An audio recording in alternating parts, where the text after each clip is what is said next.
Nicolas Cage's career has been a very curious one.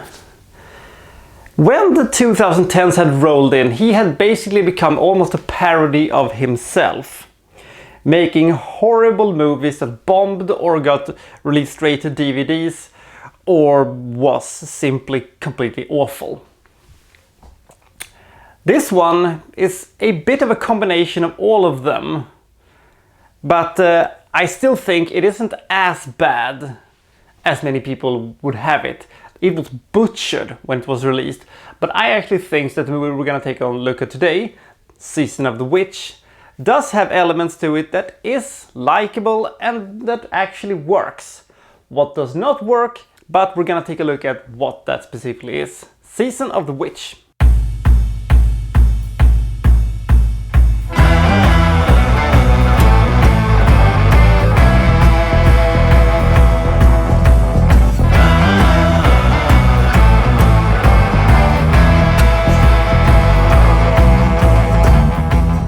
Nicolas Cage and Ron Perlman are two crusaders who simply, deserts the crusades after seeing too much death and massacres and stuff like that. They go back to Austria for reasons. Why do you go back to Austria? I don't know. Why don't you go anywhere else where you're not, wanted for deserting? They get captured and they're about to be executed for deserting when they are offered a chance of redeeming themselves and also getting rid of the entire "I'm gonna kill you now" thing. They get to meet an horrifically disfigured Christopher Lee. Is it only me you think he looks a bit like the evil orc from Return of the King? Maybe, I don't know. He tells them that during these hard times, we should not forget that this is Black Death season.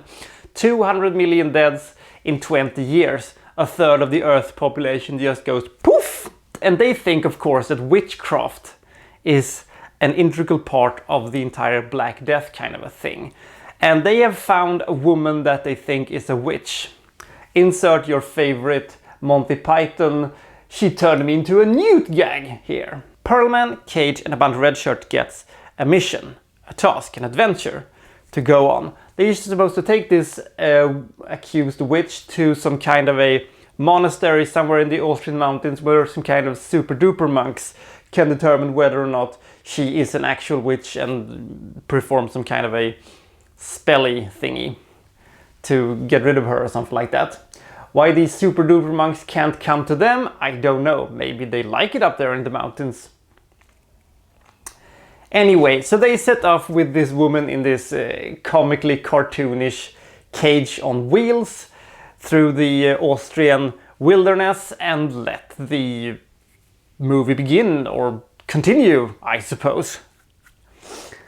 This movie tries to be a lot of things at the same time. It tries to be an historical drama where it failed miserably thanks to the horrible special effects, and the flashbacks to the Crusades looks absolutely pants. It tries also a little bit to be a supernatural horror movies, and I hate supernatural horror movies, which it arguably scales down on for the majority of the movie, which is good.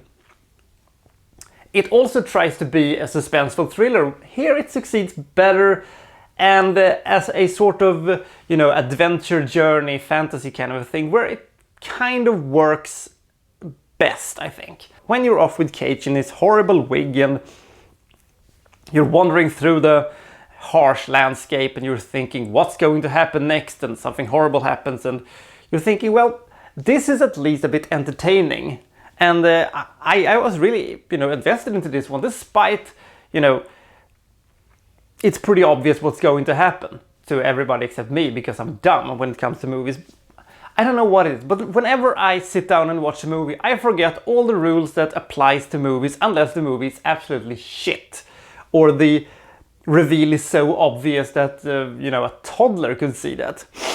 I couldn't see that. In this one, I don't know why. I'm not gonna lie, I was with this movie just up till the horrifically stupid ending, which I think was, well, horrifically and stupid. Season of the Witch is a jumbled mess, but it is kind of entertaining and it has redeemable aspects to it, which I like, and it has a unique setting at least, and has its own identity, even if that identity is a little bit bipolar. Sometimes it goes from here to there to everywhere. If you're out to see some kind of an exorcism thing in the medieval times, you're not gonna get it. If you think you're gonna get some kind of a Crusader epic, you're not gonna get that either. If you think this is gonna be some kind of a great big adventure, you're not gonna get that either. In fact, it's what is this movie anyway? Ron Perlman makes everything better just by being there,